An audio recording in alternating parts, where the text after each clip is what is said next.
Ang gagawin natin ngayon ay basahin natin ang first page ng bawat sura mula Surah Al-Fatiha na ito hanggang sa Suratun Nas na ending ng sura.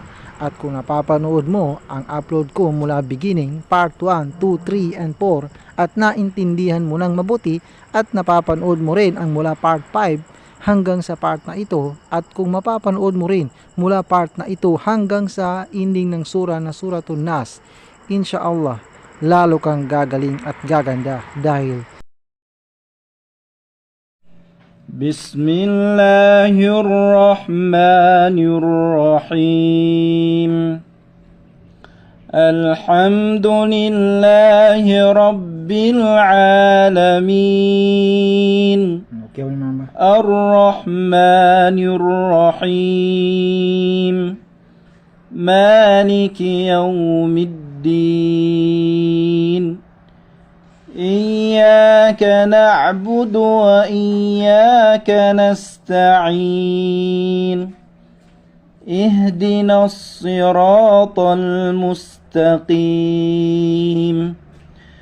صراط الذين أنعمت عليهم غير المغضوب عليهم ولا الضالين.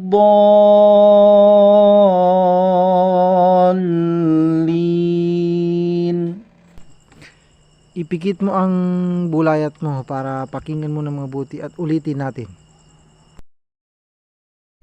Bismillahirrahmanirrahim.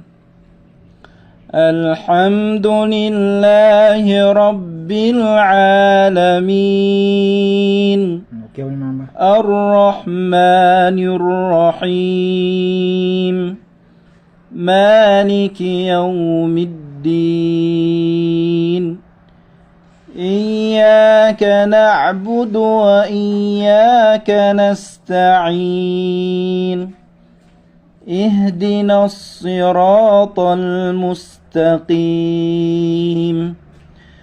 صراط الذين أنعمت عليهم غير المغضوب عليهم ولا الضالين.